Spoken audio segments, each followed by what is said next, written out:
Okay, hari ini kita masuk topik pertama.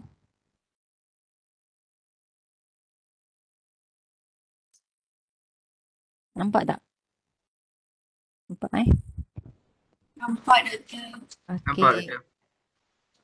Topik pertama kita adalah pengenalan penghayatan etika dan peradaban dalam acuan Malaysia. Okay, ini antara sinopsis apa yang kita akan belajar dalam sekejap. Tak record lagi rupanya. Dah record. Dalam topik yang pertama, iaitu kita akan belajar tentang konsep etika dan adab. Okay, memahami etika, pembentukan etika berdasarkan susur masa ataupun bagaimana konsep etika itu dibentuk berasaskan kepada sejarah lah. Kalau kat sini kita dia bahagikan kepada 3 iaitu zaman prakolonial, iaitu zaman tradisional. Seterusnya zaman kolonial, zaman moden dan zaman pasca kolonial, gabungan antara keduanya. Okay. Seterusnya kita nak tengok dari aspek menghayati etika dan peradaban berasaskan acuan Malaysia, yang mana kita nak tengok apakah faktor-faktor yang membentuk etika dan adab dan mempengaruhi individu, keluarga dan komuniti ataupun masyarakat. Okay, hasil pembelajaran untuk topik yang pertama pada hari ini adalah untuk menjelaskan kerangka pemikiran penghayatan etika dan peradaban. Kita nak tengok macam mana dalam konteks Malaysia, apakah yang mempengaruhi ataupun bagaimanakah konsep etika itu dibentuk. Kita tengok daripada tadilah berasaskan susun masa. Yang kedua, menganalisis etika dan peradaban dari segi individu, keluarga, masyarakat dan negara. Okey.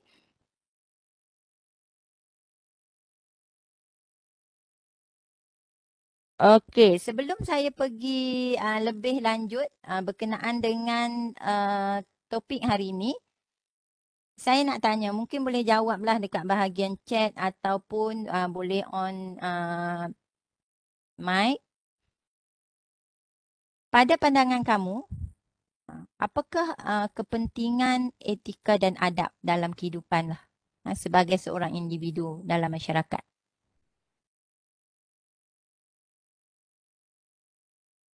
Boleh? Boleh komen? Ada tak? Apa kepentingan etika dan adab dalam kehidupan kita?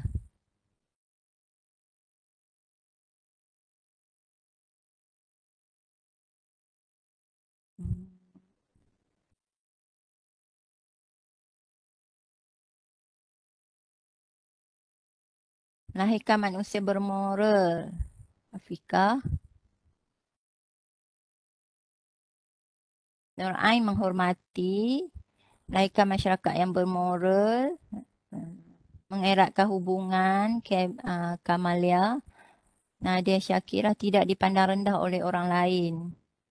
Hidup harmoni, dihormati. Okey. Banyaklah yang menjawab ni kan. Okey. Kita pergi kepada sebagai dalam konteks negara kita Malaysia lah. Sebagaimana yang kita tahu, Malaysia adalah sebuah negara yang mempunyai kepelbagaian kaum. Masyarakat yang ada multiracial lah, pelbagai kaum di negara kita. Jadi sebagai sebuah negara yang mempunyai masyarakat yang pelbagai kaum, agama, budaya, amat penting kepada kita untuk memupuk kesepaduan antara kaum ataupun kita sebut sebagai perpaduan kaum lah. Jadi apa peranan etika dan akhlak ataupun moral ni kepada individu masyarakat dalam sebuah negara seperti Malaysia ni, terutamanya dari segi hubungan antara masyarakat, hubungan antara kaum yang pelbagai.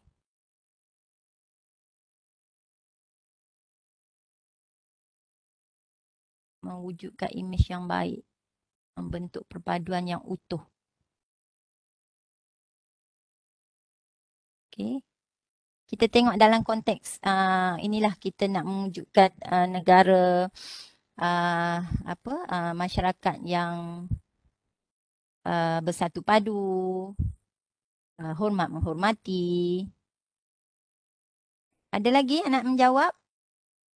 Kepentingan etika dan adab dalam kehidupan kita sebagai sebuah rakyat Malaysia, dalam konteks kita rakyat Malaysia yang mempunyai pelbagai kaum.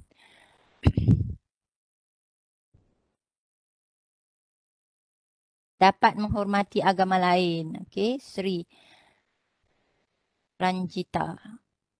Okey, bagus. Lagi?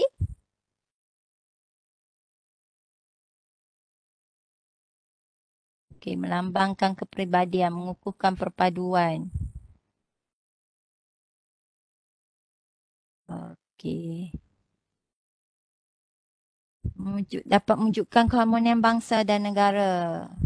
Mengelakkan permusuhan, mewujudkan keharmonian. Alhamdulillah. Daripada jawapan-jawapan kamu ni menunjukkan bahawa kamu fahamlah kenapa kamu perlu belajar etika dan peradaban. Kenapa kita kita perlu memupuk etika dan adab ni dalam kehidupan kita. Okey. Kita pergi lebih lanjut untuk apa dari segi pengenalan lah, apa kepentingan etika dalam sesebuah masyarakat. Okay, kalau kita tengok di negara kita, kita tengoklah situasi dalam masyarakat kita kan. Dalam keadaan kita, negara kita sekarang ni berdepan dengan COVID, masalah COVID sejak 2 tahun, dah 2 tahun lah, 18 Mac kan kita bermula PKP, dah masuk 2 tahun pada 18 Mac yang lalu. Dan dengan kepesatan kecanggihan teknologi maklumat, kepesatan info-info yang ada dalam yang boleh didapati daripada internet, teknologi maklumat sekarang ni, pelbagai perkara yang kita tengoklah dalam situasi negara kita sekarang ni pun sejak kita semua terpaksa berada di rumah apa semua kan, macam-macam isu yang berkait dengan adab dan etika ni yang berlaku dalam masyarakat kita. Okey, perkara-perkara ni sebenarnya boleh kamu bincangkan, kita boleh bincangkan dalam tugasan-tugasan yang akan diberi nanti. Okey, kita tengok etika dan adab penting dalam sebuah masyarakat. Yang pertama yang dinyatakan di sini adalah supaya setiap individu masyarakat mempunyai kepribadian yang tinggi. Kepribadian yang tinggi ni maksudnya dia mempunyai akhlak yang tinggi, tata susila dari segi etika individu kan. Bila dia tahu kenapa pentingnya etika dan adab tu, dia akan membentuk seorang individu yang mempunyai kepribadian yang tinggi. Okey, yang kedua, saling hormat menghormati. Kita sebagai sebuah negara yang mempunyai negara rakyat yang pelbagai kaum, budaya, agama, adat resam, kita kena ada etika ataupun adab yang kita namakan sebagai kita hormat menghormati antara satu sama lain. Okey, kita tahu dalam agama kita ada agama Islam, agama Buddha, Hindu, dan agama-agama lain lah, Kristian dan sebagainya. Jadi kepelbagaian agama ni memanglah dia membawa kepada perbezaan perbezaan fahaman, perbezaan kepercayaan. Tetapi sekiranya setiap anggota masyarakat dalam negara kita mempunyai sikap saling hormat menghormati, kita tahu dalam agama ni kawan kita contohnya dalam kelas ataupun dalam bilik atau di asrama, di kolej dan sebagainya, kawan yang mempunyai berbeza agama, jadi kita kena fahamlah apa tuntutan agama dia. Kita cuba mengelakkan daripada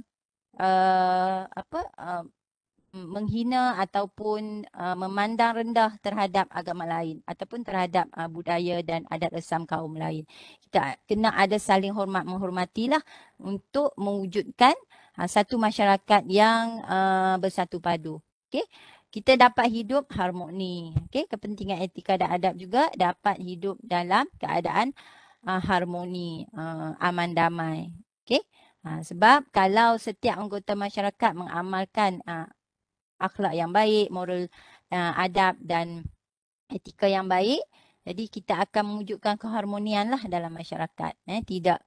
Tidak mengeluarkan kata-kata yang tidak enak, apa lagi? Tidak menghina kaum lain, agama lain. Ini pentinglah dalam negara yang mempunyai pelbagai kaum seperti negara kita.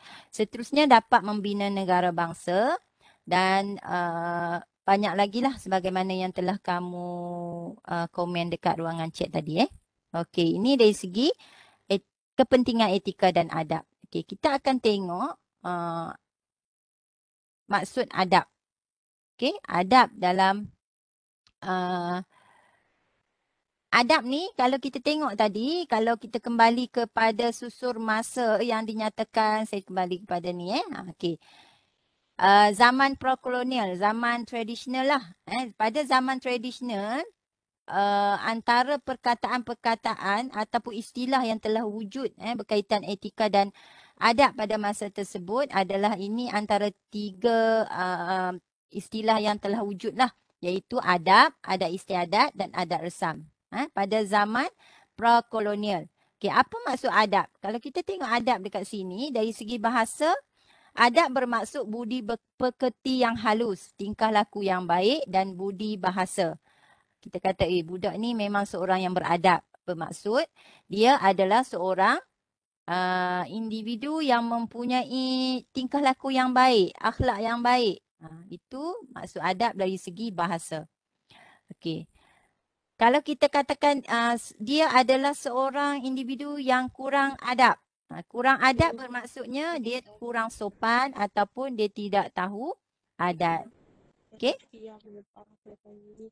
Okey, ada yang tak off mic ke? Boleh tolong off mic tak? Ada yang dengar suara mengganggu.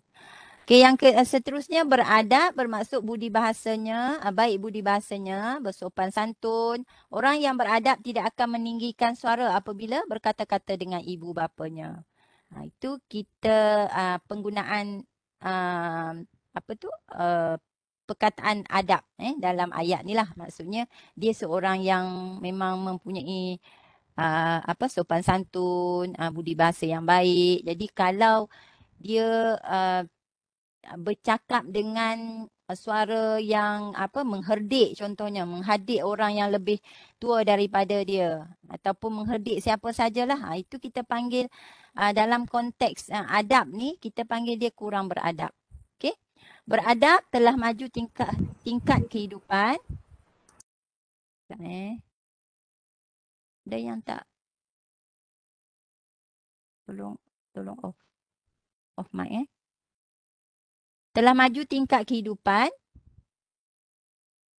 peradaban sistem dan tahap perkembangan sosial sesuatu bangsa, kemajuan sosial dan kebudayaan sesuatu bangsa. Okey, ini kita maksud adab lah. Adab, perkataan adab ni memang dalam mewujud sejak zaman tradisional lagi, zaman prakolonial, sebelum penjajah datang ke negara kita. Okey. Dah ada perkataan adab ni. Dan kalau kita tengok dalam kartun ataupun kartun yang di dalam gambar kat sebelah ni lah, dalam slide ni, dia tengok perangai orang kita. Dia sebenarnya orang yang beradab, yang berakhlak baik ni, dia dah sebati dalam diri dia lah. Kalau dia betul-betul seorang yang beradab yang baik, seorang beradab sopan. Bukan maksudnya dia talam dua muka ataupun dia berubah-ubah, tak. Kalau dia memang seorang, kita dapat tengok daripada penampilan dia, daripada percakapan dia.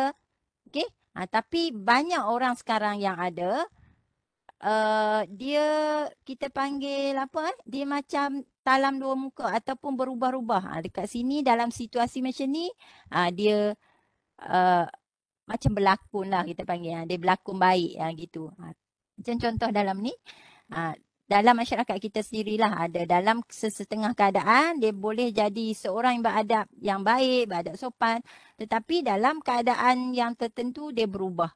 Jadi sepatutnya orang yang beradab, yang berakhlak baik ni dia telah sebati dengan apa dalam kehidupan dia, seharian dia. Mungkin dia dah dididik dari kecil macam mana, jadi itu ditonjolkan dengan penampilan, dengan percakapan dia, tingkah laku dia. Kita dah nampak dia memang seorang yang seorang yang memang beradab. Okey? Saya tak tengok.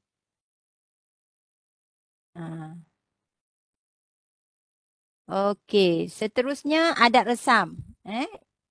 Kataan yang kedua adalah adat resam. Adat resam juga adalah istilah yang telah wujud sejak zaman prakolonial. Adat resam merujuk kepada adat yang menjadi kebiasaan kepada sesuatu kaum. Adat resam ini dia berbeza mengikut kaum. Okey? Contoh kalau 3 kaum utama di Malaysia, saya nyatakan kat sini, termasuklah kalau di Sabah dan Sarawak lagilah, lagi banyak adat yang diamalkan dalam kaum-kaum, suku kaum di negeri-negeri tersebut kan. Kalau contoh Melayu, Cina, India dekat sini, kita adat resam tu contoh macam adat resam perkahwinan. Okey? Bagaimana adat kebiasaan yang diamalkan dalam kaum tersebut secara turun-temurun, adat perkahwinan dia macam mana? Okey? Menyambut kelahiran bayi macam mana? Dia ada adat. Itu yang kita sebut sebagai adat resam. Okay? Adat kebiasaan. Adat yang menjadi kebiasaan dalam yang diamalkan dalam sesuatu kaum. Okay? Seterusnya adat istiadat. Adat istiadat lebih berkait dengan golongan bangsawan ataupun golongan diraja. Dari segi bahasa, adat istiadat bermaksud berbagai-bagai adat yang diikuti. Majlis rasmi untuk menyambut suatu peristiwa seperti pertabalan, perkahwinan dan sebagainya. Okay, adat istiadat biasa dia akan berkait dengan golongan diraja lah. Contoh adat perkahwinan diraja, adat istiadat pertabalan, kemangkatan, semua itu kita namakan dia sebagai adat istiadat.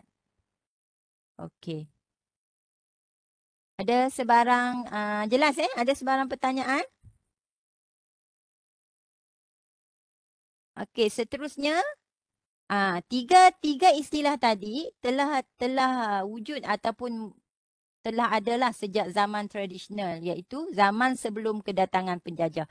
Apabila penjajah masuk ke negara kita, penjajah memperkenalkan, maksudnya istilah-istilah ini mula wujudlah. Yang pertama adalah etika. Okey? Etika dari segi bahasa bermaksud prinsip moral atau nilai-nilai akhlak, adab sopan santun dan sebagainya yang menjadi pegangan seseorang individu atau kumpulan manusia. Okey, itu dari segi bahasa. Maksudnya etika, kalau kita sebut etika, nilai moral, akhlak, itu maksudnya lah.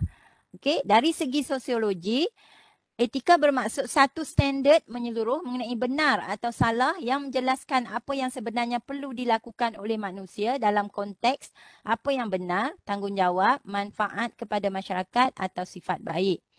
Okey, dari dari segi sosiologi, etika ni adalah satu standard ataupun ukuran yang wujud dalam masyarakat apabila berlaku sesuatu situasi. Apa tindakan yang perlu dia buat?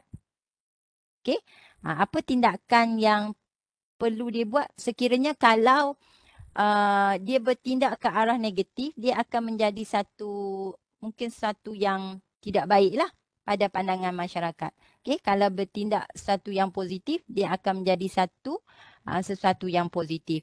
Contohnya kalau dalam gambar ni kalau kita tengok dekat sini, jururawat ni dia membantu, mungkin kat sini mangsa kemalangan lah dekat sini. Okay, pada pandangan kita, walaupun ni dia berlainan bangsa, tanpa mengira bangsa, dia membantu mangsa kemalangan ni. Okay, ni pada dia adalah satu standard yang pada pandangan kita dia adalah satu etika yang baik. Okay. Okay. Perkataan yang kedua adalah ethos. Okay, ethos dari segi bahasa bermaksud sifat, ciri sesuatu bangsa, budaya, era dan lain-lain. Sifat ataupun ciri sesuatu bangsa. Ethos tu adalah sifat atau ciri sesuatu bangsa. Bagi contoh dekat sini, pelukis Malaysia boleh menghasilkan karya yang benar-benar mencerminkan aspirasi, falsafah dan ethos masyarakat dan negara kita. Ethos ni merujuk kepada sifat atau ciri sesuatu bangsa. Dalam ayat ni dia bagi contoh kalau pelukis di negara kita lah, dia boleh melukis satu karya ataupun lukisan yang mana dalam lukisan dia tu dapat menonjolkan ethos bangsa Malaysia.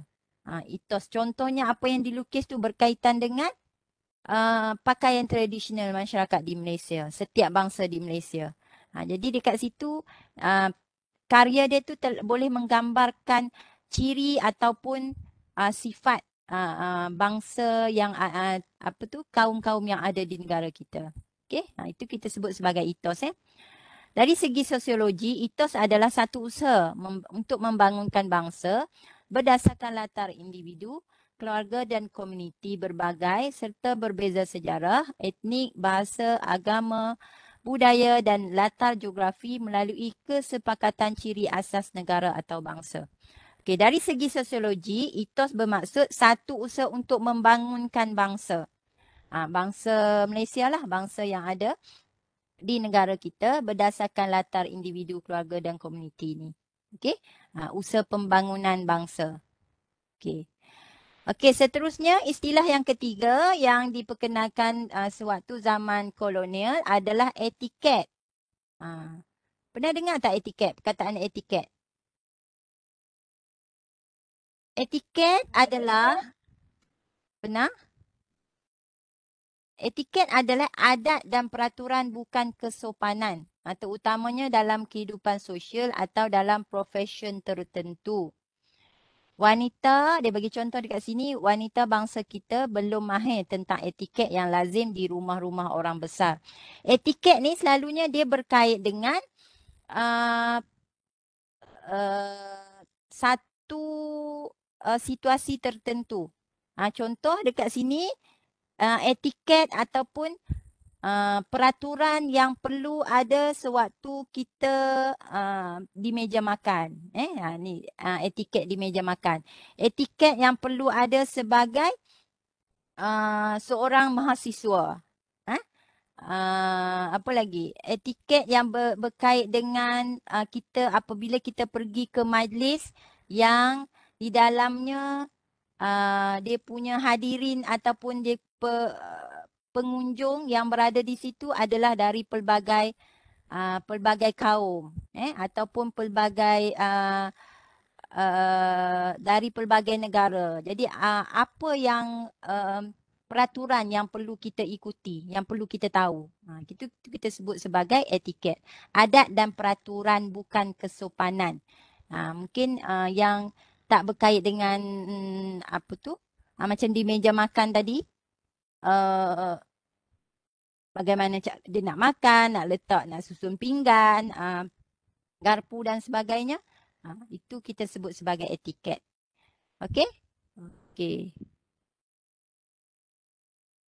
Okey, seterusnya kita pergi kepada susun masa etika dan peradaban berdasarkan pra-kolonial, kolonial dan pasca-kolonial. Sebelum kedatangan kolonial, telah wujud etika dalam masyarakat yang disebut sebagai adab, adat istiadat dan adat resam. 3 perkataan yang saya terangkan tadilah sebelum kedatangan penjajah. Proses migrasi dalam Kepulauan Melayu dan luar Kepulauan Melayu menjadikan adat istiadat dan adat resam bercampur baur akibat proses pinjam meminjam dan tersulam dalam masyarakat. Okey. 3 adat istiadat dan adat resam dalam konteks Malaysia sejak zaman sebelum kedatangan penjajah lagi lah. Dan kalau kita tengok sewaktu zaman Kesultanan Melayu Melaka dulu, Melaka pada waktu itu terkenal sebagai sebuah pelabuhan yang memang menjadi tumpuan para pedagang dari pelbagai pelosok dunia. Ada yang datang dari China, ada yang datang dari India, dari tanah Arab, semua. Jadi mereka berkumpul di Melaka dan pada waktu itu para pedagang ni datang ke Melaka bukan hanya untuk berdagang tetapi mereka juga ada yang tinggal lama di situ dan mereka berkomunikasi dengan masyarakat setempat. Daripada proses ataupun aktiviti sosial yang berlaku pada waktu itu menyebabkan adab mungkin adat-adat yang dibawa daripada negara mereka, dari China, dari India, dari tanah Arab, semua telah bercampur dalam kita panggil sebagai proses migrasi, itulah berlaku percampuran budaya adat resam dan pinjam meminjam antara budaya. Jadi sebab itu apa yang terlahir pada hari ini sekarang adalah hasil daripada yang terbentuk sejak zaman pra-kolonial lagi. Hasil kita panggil pinjam meminjam dan yang tersulam dalam masyarakat. Okay. Zaman pra-kolonial, zaman ini belum dikenali sebagai Malaysia dan belum dijajah. Sebelum kedatangan penjajah lah. Okay, etika telah terjemah dalam kehidupan dan tingkah laku serta kehidupan seharian, formal ataupun tidak formal disebut sebagai adat resam dan adat istiadat. Ini yang dinyatakan tadi.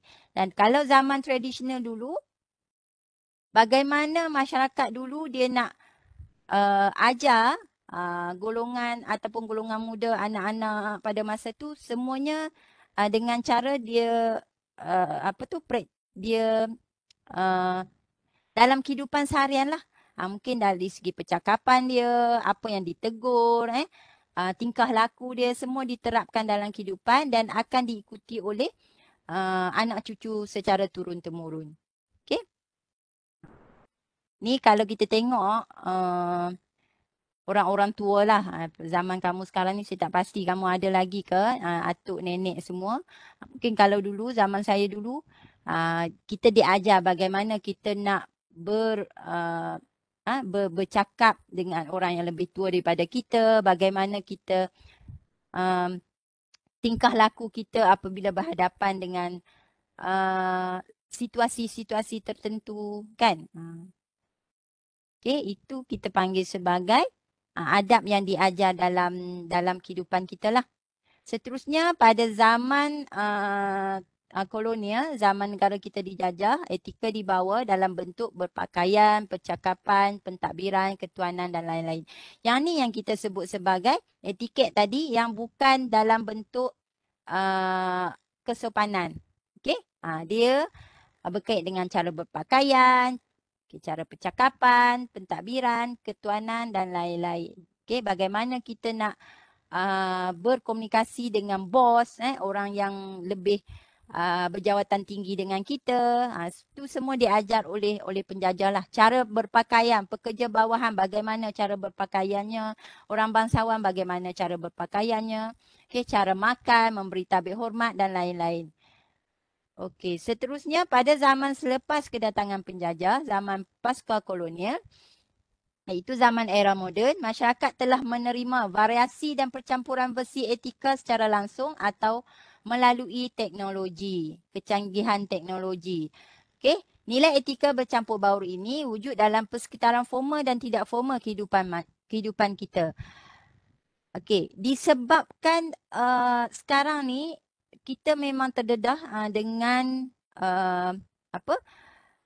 maklumat-maklumat yang ada dalam internet, yang mana maksudnya maklumat di hujung jari lah. Apa yang kita nak semua ada, apa yang kamu nak, apa yang tambah sekarang ni, sejak kita PKP 2 tahun yang lepas, kebanyakan pelajar, dari murid sekolah rendah, dari prasekolah lagi, kita telah menggunakan gadget-gadget kan untuk belajar PDPR dan sebagainya. Jadi sekiranya semua ni tak dikawal, kita terdedah dengan perkara-perkara yang mungkin sejak peringkat umur bawah ni dia tak tahu membezakan mana baik, yang mana buruk, mana etika baik, mana etika buruk. Jadi dia mungkin akan menjadikan kita individu tu, sebab dia tak tahu membezakan mana baik yang mana buruk, dia anggap semua yang dia tengok tu semua baik. Jadi ini dia boleh merosakkan kita punya mungkin etika dan adab masyarakat di negara kita lah. Okay? Apa yang menjadi kerisauan kita ialah budi pekerti, tingkah laku dan budi bahasa kita merosot disebabkan kegagalan kita mempelajari dan menghayati etika dan peradaban dalam negara kita. Okay, dari segi kalau kamu tengok sekarang ni memang banyak lah. Dia sebenarnya bergantung kepada diri kita sendiri. Niat kita macam mana. Kalau kita nak mencari sesuatu yang negatif, kita akan dapat negatif lah. Kalau kita niat apa yang kita, banyak sangat medium yang kita boleh guna. Kalau kita gunakan medium-media sosial lah, kalau kita tengok kan. Sekarang ni memang banyak dengan TikToknya, dengan IG, dengan YouTube, apa semualah. Sekiranya kita mencari sesuatu yang baik, kita akan dapat yang baik. Tetapi kalau kita mencari sesuatu yang tidak baik, kita akan dapat perkara yang sebaliknya lah. Okay? Kita boleh gunakan macam TikTok. Kalau kamu nak cari benda-benda yang tak baik, memang banyak. Banyak. Tetapi TikTok juga sekarang ni dah digunakan dalam pembelajaran, dalam mungkin medium-medium pengajaran dan sebagainya. Maksudnya kita sendiri yang boleh handle lah benda tu. Jangan kita biarkan media sosial dan semua ni mempengaruhi kita, tapi kita yang boleh handle dia dengan baik. Ni kita risau dengan mungkin sebab budaya-budaya yang dibawa dari luar, golongan-golongan masyarakat di negara kita dah terpengaruh dan sebagainya. Jadi kita risaulah itu dia akan menjejaskan ataupun mewujudkan satu etika yang tak baik dalam kalangan masyarakat. Okey, seterusnya kita pergi kepada bagaimana kita nak menganalisis etika dan peradaban acuan Malaysia melalui sejarah, struktur sosial dan biografi ataupun riwayat hidup. Okey, dari segi sejarah ni dia mempengaruhi akhlak ataupun kita panggil etika individu lah, penampilan, kepribadian seseorang individu, sejarah hidup dia contohnya.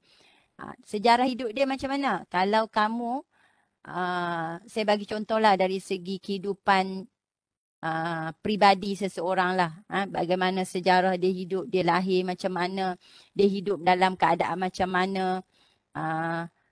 Semua tu dia mempengaruhi penampilan ataupun apa yang ditonjolkan dalam kehidupan dia. Okay? Siapa kita pada hari ini, di mana kita lahir, dari mana kita asal. Ini semua dia akan mempengaruhi. Kalau saya tak pasti latar belakang kehidupan kamu macam mana.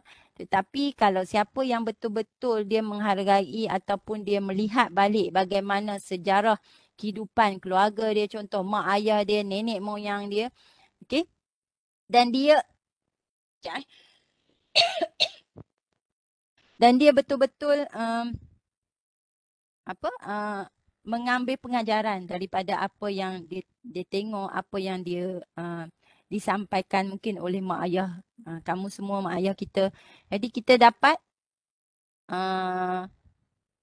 mengambil sesuatu iktibar lah daripada apa yang berlaku. Macam kita tahu susah payah keluarga kita dulu macam mana, susah payah mak ayah kita macam mana. Jadi kita akan berusaha untuk merubah kehidupan kita. Okay? Menjadi seorang yang lebih baik. Itu dari segi sejarah. Okay, dari segi struktur sosial. Struktur sosial ni kalau kita tengok, kalau zaman tradisional dulu mungkin kita panggil tingkat-tingkat dalam masyarakat lah. Dari segi orang atasan, bawahan, apa semua kan, hamba dan sebagainya. Sosial ni sebenarnya dia antara faktor yang mempengaruhi lah penampilan ataupun kepribadian seseorang juga. Tetapi tak semestinya kalau kita nak katakan okey dia daripada orang yang orang bangsawan ataupun orang bawahan. Tapi semua tu dia sebenarnya bagaimana dia mencorakkan kehidupan dia sebenarnya. Okey? Bagaimana dia mencorakkan kehidupan. Dia akan menjadikan dia seorang yang mempunyai kepribadian yang tinggi. Sekiranya dia pandai mencorakkan kehidupan dia. Okay? Tak semestinya orang yang kaya contohnya. Tak semestinya semua orang kaya itu sombong. Okay? Dan tak semestinya semua orang miskin itu tak pandai ataupun bagaimana berakhlak yang tidak baik dan sebagainya. Semua bergantung kepada bagaimana didikan yang ada dalam keluarga dan dalam kehidupan dia. Okey. Okey, seterusnya dari segi biografi ataupun riwayat hidup. Riwayat hidup seseorang juga mempengaruhi tahap penghayatan etika dan peradaban. Okey, dekat sini dia bagi contoh Tunku Abdul Rahman. Bagaimana Tunku Abdul Rahman ni seorang golongan diraja lah, anak raja kan. Tapi bagaimana kehidupan dia seorang pemimpin yang memang dekat dengan masyarakat, yang memang mempunyai kepribadian yang baik lah, sanggup berjuang untuk mencapai kemerdekaan negara kita kan. Okey.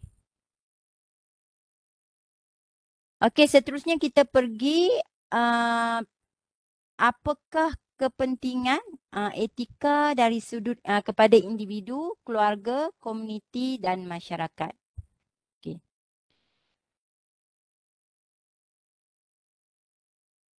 Kita pergi kepada individu dulu. Individu tadi banyak yang dah tulis masa awal-awal saya dah tanyakan apa kebaikan etika dan adab ni bagi kepada seseorang individu. Kepada seorang individu memang banyaklah. Kalau dia seorang yang beretika, mempunyai adab sopan yang baik, dia akan mendapat kawan yang ramai. Okey, selain daripada tu apa? Apa lagi kebaikan etika dan adab bagi seseorang individu? Saya nak tanya kamulah, saya cakap je. Boleh komen sikit untuk contohlah kalau kamu ada kawan seorang yang memang punya etika yang baik, adab yang baik, apa kebaikan yang dia dapat? Bergaul. Mudah bergaul, disenangi, dihormati, disayangi. Mudah didekati. Mudah didekati. Okey. Memang banyaklah dari segi individu kan. Semua orang tengok kita terus orang jatuh cinta. Jatuh cinta bukan. Jatuh cinta dari segi dengan kepribadian dia, perwatakan dia kan. Itu kepada individu. Kita nak pergi contoh, dia pergi interview.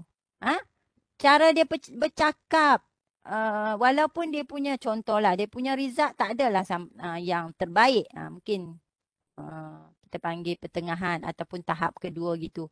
Okay, tetapi disebabkan penampilan dia, cara percakapan dia, mungkin tingkah laku dia tu menyebabkan orang yang menginterview tu jatuh cinta dengan dia. Jatuh cinta maksudnya dah tertarik dengan dia. Jadi itu kepentingan etika dan adab kepada seorang individu. Banyak lagi lah yang dia boleh dapat. Dia mungkin juga dia akan disanjung dalam masyarakat dia. Diiktiraf sebagai pelajar berakhlak. Contohnya ataupun walaupun dia tak minta semua tu, tetapi dia disanjung dalam masyarakat disebabkan dia mempunyai etika dan adat yang baik. Seterusnya, apabila setiap individu itu mempunyai etika dan adat yang baik, dia sebenarnya adalah lahir daripada asal daripada sebuah keluarga juga. Maksudnya sekiranya dalam keluarga itu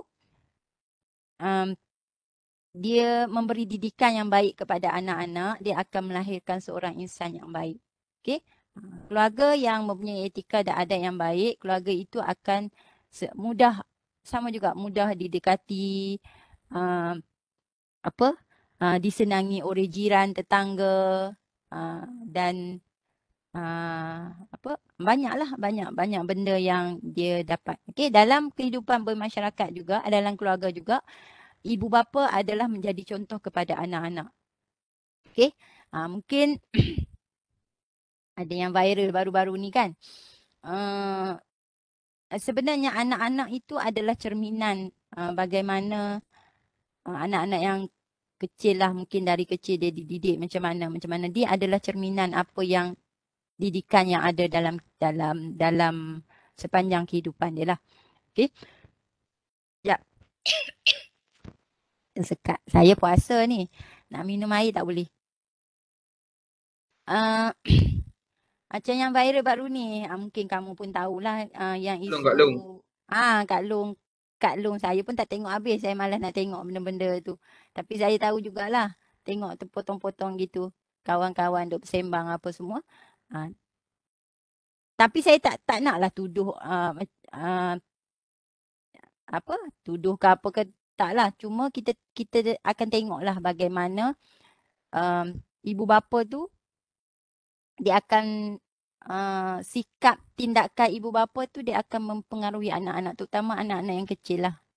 Saya tengok sikit, lepas tu tengok yang apa lagi, banyaklah video dia yang terkini saya tak tengok. Saya tengok yang KFC ke apa, dia orang KFC, saya pun tengoklah sikit. Tengok macam mana tu cara mak dia gitu, anak pun macam tu. Jadi didikan tu penting dalam kehidupan kita. Okey. Kalau kita mendidik, kalau anak-anak yang duduk dalam keluarga yang setiap hari mungkin ada perbalahan ibu ayah apa semua, dia memang mempengaruhi. Kecuali bila dah besar sikit, anak-anak tu dapat tahu yang mana baik, yang mana buruk, mungkin dia dapat membezakan kan. Dia boleh dibaiki, bukanlah katanya tak boleh dibaiki langsung. Boleh dibaiki, kecuali kalau anak-anak tu sendiri memilih jalan yang tidak baik, dia akan menjadi yang tidak baik lah. Okay. Seterusnya kita pergi kepada komuniti ataupun masyarakat. Dalam masyarakat juga, bila setiap ahli keluarga yang ada dalam masyarakat tu mempunyai etika dan peradaban yang baik, dia akan mewujudkan satu komuniti yang baik. Komuniti yang saling mengambil berat antara satu sama lain. Ada kamu di tempat kediaman kamulah, tak kisah sama ada di taman ataupun di kampung, kehidupan kamu dengan jiran tetangga macam mana? Ada tak siapa yang dalam kelas ni yang mana di kawasan kediaman dia, kawasan tempat tinggal dia memang ada multiracial, ada pelbagai kaum. Mungkin jiran dia Chinese, jiran sebelah, jiran depan rumah Indian. Macam itulah. Macam mana kehidupan kamu? Ada tak siapa boleh share pengalaman ke?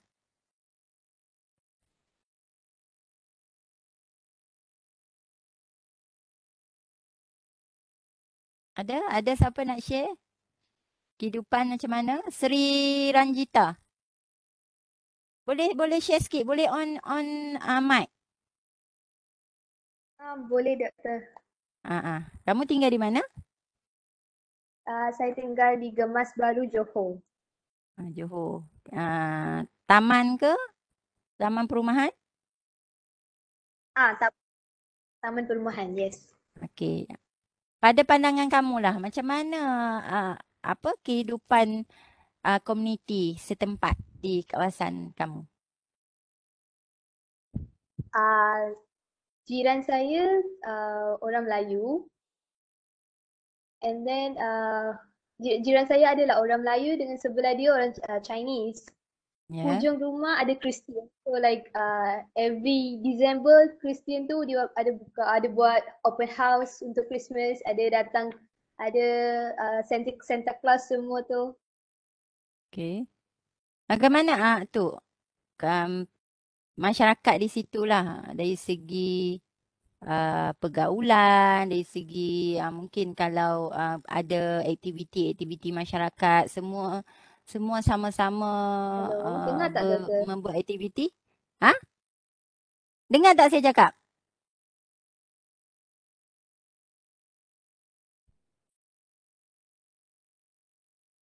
Ranjita? Terputus ke? Dengar, line sangkut dengar. Dengar? Line saya kot yang dengar. Macam mana kehidupan masyarakat di situlah dari segi buat aktiviti ke ataupun bertegur sapa macam mana?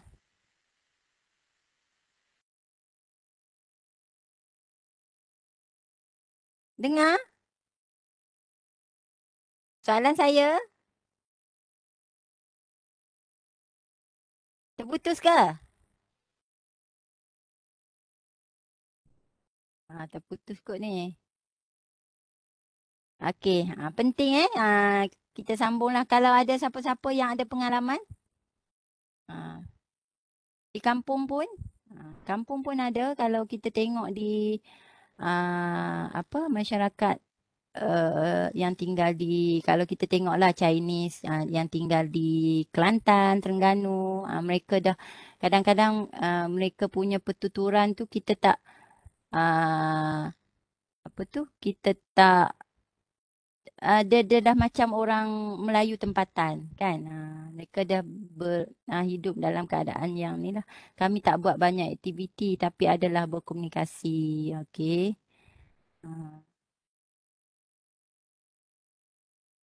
Okey. Itu penting dalam setiap jika kita kalau hidup berjiran pun kita tahu ada adat jiran macam mana. Kita kena ambil tahulah jiran. Kena ambil tahu pasal jiran kita. Mungkin kalau berlaku perkara-perkara yang tak diingini, orang yang terdekat adalah jiran kita lah yang jangan ada peribahasa yang kata jangan jaga tepi kain orang kan. Tapi dia dah tengok situasi tertentu lah. Kadang-kadang kita perlu jaga tepi kain. Jaga tepi kain maksudnya kita kena ambil tahu juga apa yang berlaku dalam masyarakat kita kan, pada jiran kita. Supaya kita tak nak lah ada kes di negara kita sendiri yang dijumpai mati lah. Apa lagi yang buang anak lah inilah disebabkan oleh mungkin kalau masyarakat kena lebih prihatin lah dalam komuniti. Okey. Bila kita wujud etika sebuah komuniti yang baik, dia akan membawa kepada masyarakat keseluruhan. Okey. Negara dan juga peringkat antarabangsa. Okey, ini penting. Ini penting etika dan adab yang kamu perlu tahu. Dia tak berkait dengan identiti bangsa dan kaum, agama dan sebagainya. Tapi saya percaya dalam setiap agama dan setiap kaum kita ada adab ataupun etika baik yang boleh kita ambil, kita contohi.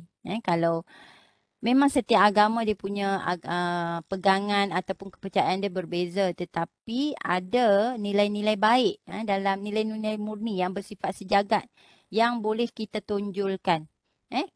Kalau kita nak mewujudkan sebuah masyarakat yang mempunyai kesepaduan yang kukuh, kita cuba elakkan berbincang perkara-perkara yang boleh menyebabkan perbezaan.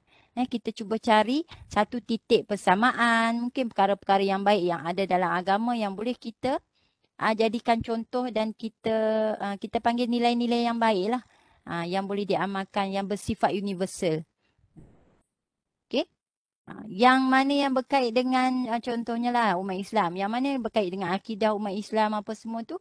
Kita bangsa-bangsa lain mungkin kita cuba hormat lah. Sama juga yang Islam pun hormati agama dan kaum lain. Okey? Okey. Ini yang tadilah yang saya dah terangkan tadi. Okey, ada sebarang pertanyaan? Jelas semua? Jelas.